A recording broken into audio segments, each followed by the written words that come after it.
Final জিতেও এত টাকা পাননি তামিম ইকবাল যে মোটা অঙ্কের টাকা পেয়েছিলেন মেহেদী হাসান মিরাজ। ফাইনাল জয়ের পর ট্রফি নিয়ে সেলিব্রেশন করার আগে নিজের স্ত্রীর মুখে এমন কথা শুনে হতবাক হয়েছিলেন তামিম। কত টাকার চেক পেয়েছিলেন তামিম ইকবাল এবং তামিমকে নিয়ে কি বলেছিলেন মেহেদী হাসান মিরাজ, প্রিয় দর্শক বিস্তারিত জানুন পুরো ভিডিওতে। দ্বিতীয়বারের মতো বিপিএল ট্রফি জিতে নিল তামিম ইকবালের ফরচুন বরিশাল। এবার দুইটা কাপ নিয়ে লঞ্চে উঠে সেলিব্রেশন করতে করতে বরিশাল যাবে তামিম ইকবালরা। এমন একটি ফাইনাল ম্যাচের প্রত্যাশাই তো রেখেছিলেন সবাই। 2025 বিপিএল এর ফাইনালটা শেষ মুহূর্তে রীতিমতো জমে উঠেছিল।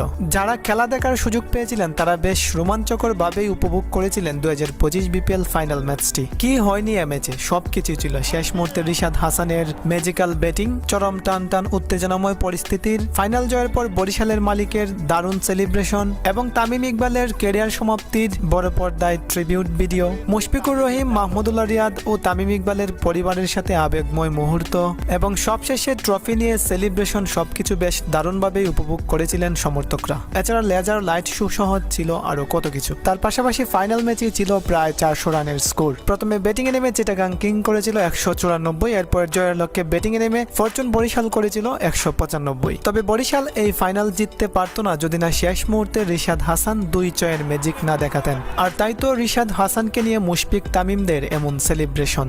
যাই হোক, ফাইনাল জয়ের পর তামিম ইকবালরা পেয়েছিলেন 2,50,00,000 টাকার একটি চেক এবং রানার্স আপ হয়ে মোহাম্মদ মিঠুনরা পেয়েছিলেন 1,50,00,000 টাকার একটি চেক এবং থার্ড পজিশনে যারা ছিলেন তারা পেয়েছিলেন 60 লাখ টাকার একটি চেক। ফাইনাল ম্যাচে ম্যান অব দ্য ম্যাচের পুরস্কার হিসেবে তামিম ইকবাল পেয়েছিলেন 5 লক্ষ টাকার একটি চেক এবং এবারের 2025 বিপিএল এর টুর্নামেন্ট সেরা প্লেয়ার হয়ে মেহেদী হাসান মিরাজ পেয়েছিলেন 10 লক্ষ টাকার একটি চেক। ট্রফি নিয়ে সেলিব্রেশন করার আগে তামিম ইকবালকে নিয়ে তার স্ত্রী বলেছিলেন তিনি সবসময় খুব ব্যস্ত থাকতেন দেশের ক্রিকেটকে নিয়ে, নিজের সন্তানদেরকেও ঠিকঠাকভাবে সময় দিতে পারতেন না, তিনি এতটাই ব্যস্ত থাকতেন। আমি সবসময় তাকে নিয়ে প্রাউড ফিল করি। শেষ মুহূর্তে মেহেদী হাসান মিরাজ বলেছিলেন, যারা দর্শক আছেন, যারা আমাদের বিপিএল এ সাপোর্ট করেছেন, আমাদের টিমকে সাপোর্ট করেছেন এবং প্রত্যেকটা টিমকে সাপোর্ট করেছেন, যারা খেলা দেখতে এসেছেন এবং টিভিতে যারা দেখেছেন এবং মাঠে এসে দেখেছেন, সবাইকে অনেক অনেক ধন্যবাদ। তো প্রিয় দর্শক, 2025 বিপিএলটা আপনার কাছে কেমন উপভোগী ছিল? আপনার মূল্যবান মতামত কমেন্টে জানিয়ে যাবেন।